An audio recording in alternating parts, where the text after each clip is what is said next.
मधुबन के बाबा,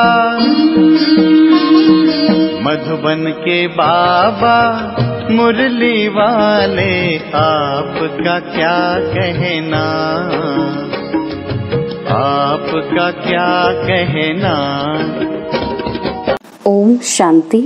आज 10 जुलाई 2022 के आज अव्यक्त बाप दादा के मधुर महावाक्य हैं, जिसकी रिवाइज डेट है 4 दिसंबर 1991। मुरली का सार है सफल तपस्वी अर्थात प्योरिटी की पर्सनैलिटी और रॉयल्टी वाले। तो बहुत ही प्रेम से एकाग्रता से सुनते हैं आज के अव्यक्त महावाक्य। आज चारों ओर के तपस्वी बच्चों की याद बाप दादा के पास पहुंच रही है। कोई साकार में सम्मुख याद का रिटर्न मिलन मना रहे हैं और कोई बच्चे आकारी रूप में याद और मिलन का अनुभव कर रहे हैं। बाप दादा दोनों ही रूप के बच्चों को देख रहे हैं। आज अमृत वेले बाप दादा बच्चों की तपस्या का प्रत्यक्ष स्वरूप देख रहे थे। हर एक बच्चा अपने पुरुषार्थ प्रमाण तपस्या कर रहे हैं। लक्ष्य भी है और उमंग भी है। तपस्वी सभी हैं, क्योंकि ब्राह्मण जीवन की विशेषता ही तपस्या है। तपस्या अर्थात एक के लगन में मगन रहना। सफल तपस्वी बहुत थोड़े हैं, पुरुषार्थी तपस्वी बहुत हैं। सफल तपस्वी की निशानी उनके सूरत और सीरत में प्योरिटी की पर्सनैलिटी और प्योरिटी की रॉयल्टी सदा स्पष्ट अनुभव होगी। तपस्या का अर्थ ही है मन वचन कर्म और संबंध संपर्क में अपवित्रता का अंश मात्र नाम निशान भी समाप्त होना। जब अपवित्रता समाप्त होती है तो इस समाप्ति को ही संपन्न स्थिति कहा जाता है। सफल तपस्वी अर्थात सदा स्वतः पवित्रता की पर्सनैलिटी और रॉयल्टी हर बोल और कर्म से, दृष्टि और वृत्ति से अनुभव हो। प्योरिटी सिर्फ ब्रह्मचर्य नहीं, संपूर्ण पवित्रता अर्थात संकल्पों में भी कोई भी विकार टच न हो।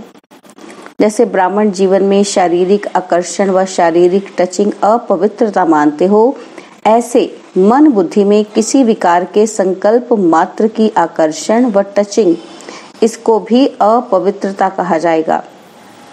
पवित्रता की पर्सनैलिटी वाले, रॉयल्टी वाले मन बुद्धि से भी इस बुराई को टच नहीं करते, क्योंकि सफल तपस्वी अर्थात संपूर्ण वैष्णव कभी बुरी चीज को टच नहीं करते हैं। तो उनका है स्थूल, आप ब्राह्मण वैष्णव आत्माओं का है सूक्ष्म।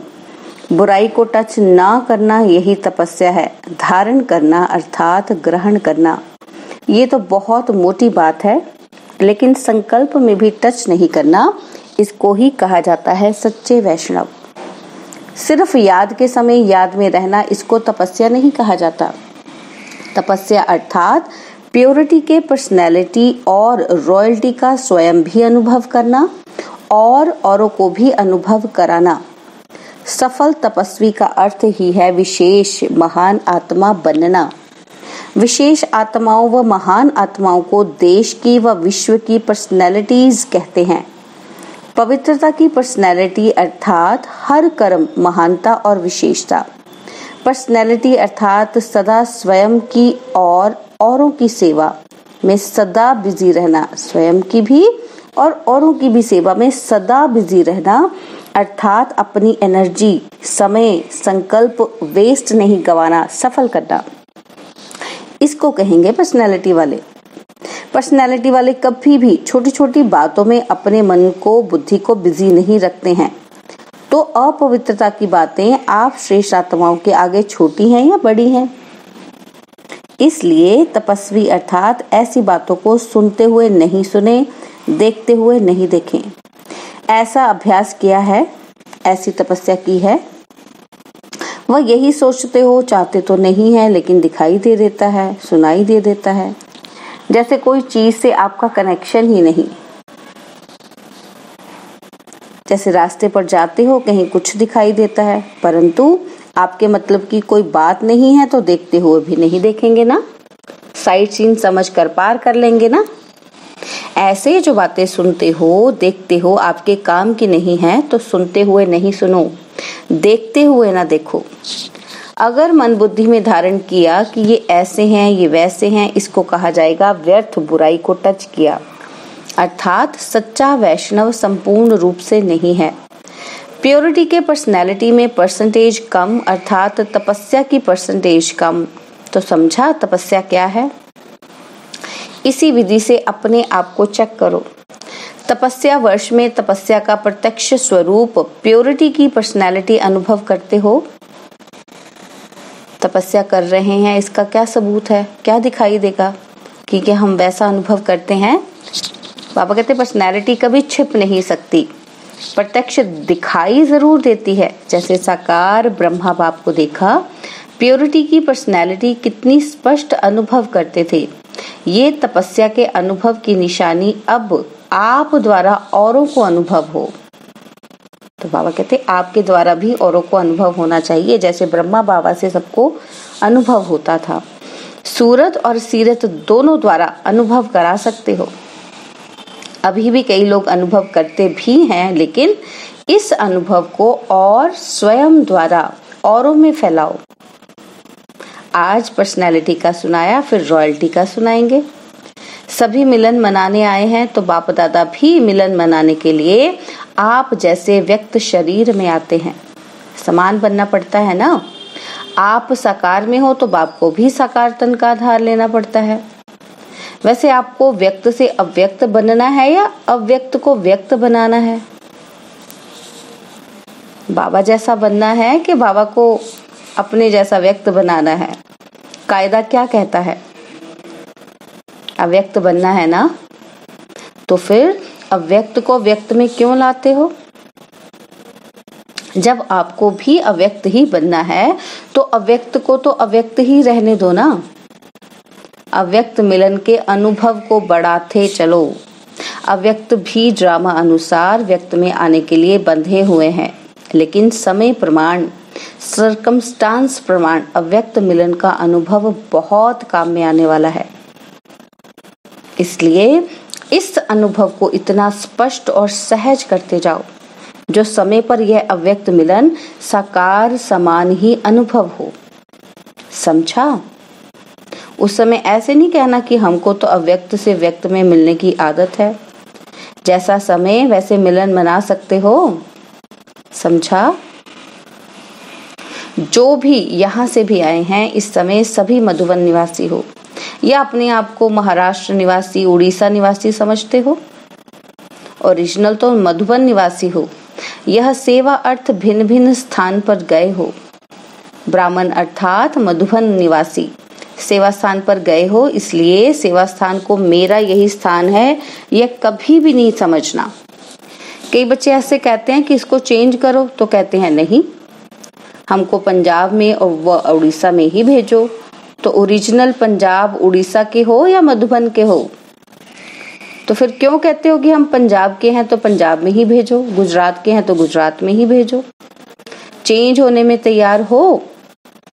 बाबा पूछ रहे हैं। बाबा कहते हैं टीचर सभी तैयार हो? किसी को कहीं भी चेंज करे तैयार हैं? देखो दादी है।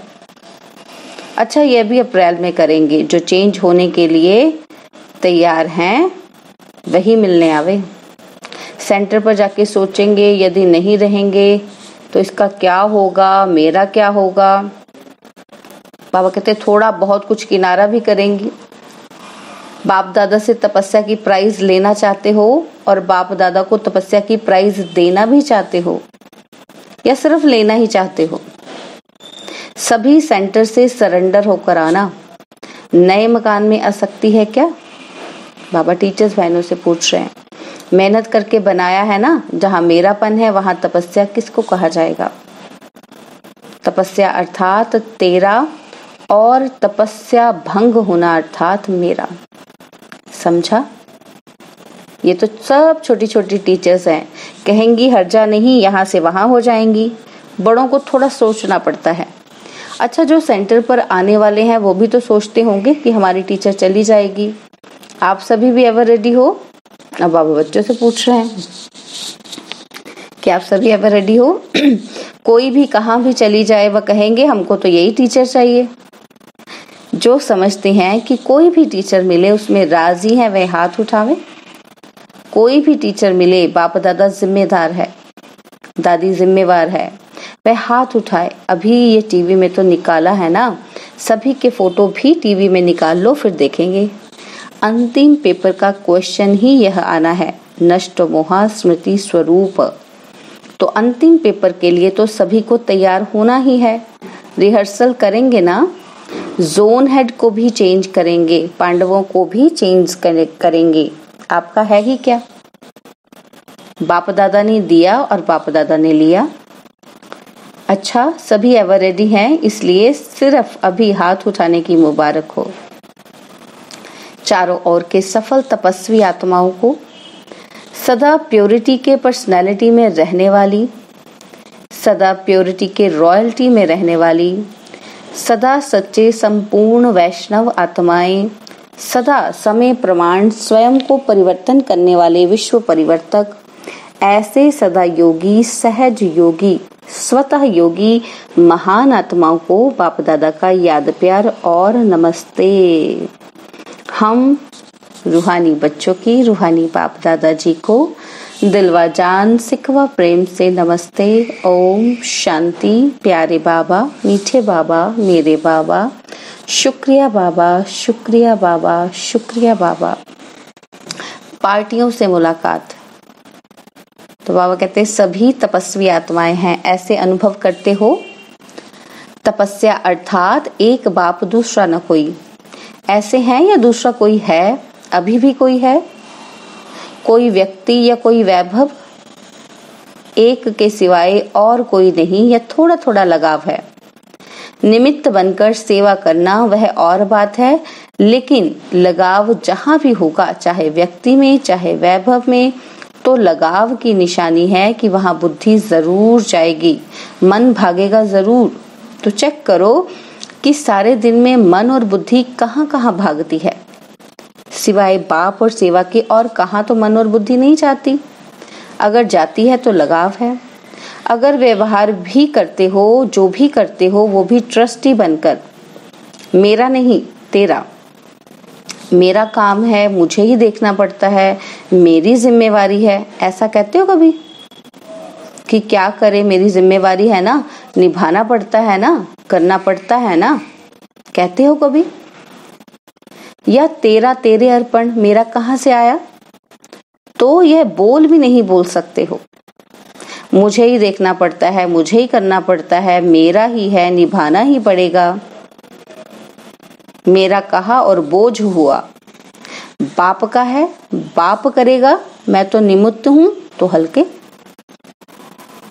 बोझ उठाने की आदत तो नहीं है ना? 63 जन्म बोझ उठाया है ना। कईयों की आदत होती है बोझ उठाने की, बोझ उठाने बिना रह ही नहीं सकते, आदत से मजबूर हो जाते हैं। मेरा मानना बोझ उठाना, समझा? थोड़ा सा किनारा करके रखा है, समय पर काम में आएगा। आएगा? थोड़ा सा रख लेते हैं। तो पांडवों ने थोड़ा बैंक बैलेंस, थोड़ा जेब खर्च रखा है, जरा भी मेरापन नहीं। मेरा माना मैला, जहां मेरापन होगा ना, वहां विकारों का मैलापन जरूर होगा। तेरा है तो क्या होगा? तैरते रहेंगे, डूबेंगे नहीं। तैरने में तो मजा आता है ना। तो तपस्या अर्थात तेरा, मेरा नहीं। अच्छा, ये ईस्टर्न जोन है, सूर्य उदय होता है ना, तो ईस्टर्न जोन वालों के पास बाप के साथ का यादगार सूर्य सदा ही चमकता है ना। सभी तपस्या में सफलता को प्राप्त कर रहे हो ना। तपस्या में संतुष्ट हो, अपने चार्ट से संतुष्ट हो, या अभी होना है? यह भी एक लिफ्ट की गिफ्ट है। गिफ्ट जो होती है उसमें खर्चा नहीं करना पड़ता, खरीदने की मेहनत नहीं करनी पड़ती, गिफ्ट तो मिल जाता है। एक तो है अपना पुरुषार्थ और दूसरा है विशेष बाप द्वारा गिफ्ट मिलना। तो तपस्या वर्ष एक गिफ्ट है, सहज अनुभूति की गिफ्ट। जितना जो करना चाहे कर सकता है, मेहनत कम, निमित्त मात्र और प्राप्ति ज्यादा कर सकते हैं। अभी भी समय है, वर्ष पूरा नहीं हुआ है, अभी भी जो लेना चाहो ले सकते हो। इसलिए सफलता का सूर्य ईस्ट में जगाओ। सदा सभी खुश हैं या कभी कभी कुछ बातें होती हैं तो ना खुश भी होते हो? खुशी बढ़ती जाती है, कम तो नहीं होती है? माया जीत हो या माया रंग दिखा देती है? वह कितने भी रंग दिखाए, मैं मायापति हूँ। माया रचना है, मैं मास्टर रचयिता हूँ। तो खेल देखो लेकिन खेल में हार नहीं खाओ। कितना भी माया अनेक प्रकार का खेल दिखाए, आप देखने वाले मनोरंजन समझ कर देखो। देखते देखते हार नहीं जाओ, साक्षी होकर के, न्यारे होकर के देखते चलो। सभी तपस्या में आगे बढ़ने वाले, गिफ्ट लेने वाले हो। सेवा अच्छी हो रही है, सेवा के पुरुषार्थ में उड़ रहे हैं और सेवा में भी उड़ रहे हैं। सभी फर्स्ट हैं। सदा फर्स्ट रहना, सेकंड में नहीं आना। फर्स्ट रहेंगे तो सूर्यवंशी बनेंगे, सेकंड बने तो चंद्रवंशी। फर्स्ट नंबर माया जीत होंगे। कोई समस्या, कोई प्रॉब्लम नहीं, कोई क्वेश्चन नहीं, कोई कमजोरी नहीं। फर्स्ट नंबर अर्थात फर्स्ट फास्ट पुरुषार्थ। जिसका फास्ट पुरुषार्थ है वो पीछे हो ही नहीं सकता। सदा साक्षी और सदा बाप के साथी, यही याद रखना। वरदान, सदा उत्साह में रह निराशावादी को आशावादी बनाने वाले सच्चे सेवाधारी भव। सदा उत्साह में रह निराशावादी को आशावादी बनाने वाले सच्चे सेवाधारी भव। ब्राह्मण अर्थात हर समय उत्साह भरे जीवन में उड़ने और उड़ाने वाले। उनके पास कभी निराशा आ नहीं सकती क्योंकि उनका ऑक्यूपेशन है निराशावादी को आशावादी बनाना। यही सच्ची सेवा है। सच्चे सेवाधारियों का उत्साह कभी कम नहीं हो सकता। उत्साह है तो जीवन जीने का मजा है। जैसे शरीर में श्वास की गति यथार्थ चलती है तो अच्छी तंदुरुस्ती मानी जाती है, ऐसे ब्राह्मण जीवन अर्थात उत्साह, निराशा नहीं। स्लोगन है, बीती को बीती कर दो और बीती बातों से शिक्षा लेकर आगे के लिए सावधान रहो। स्लोगन, बीती को बीती कर दो और बीती बातों से शिक्षा लेकर आगे के लिए सावधान रहो। ओम शांति। और अब यह एक बहुत अच्छी वीडियो भी जरूर देखें।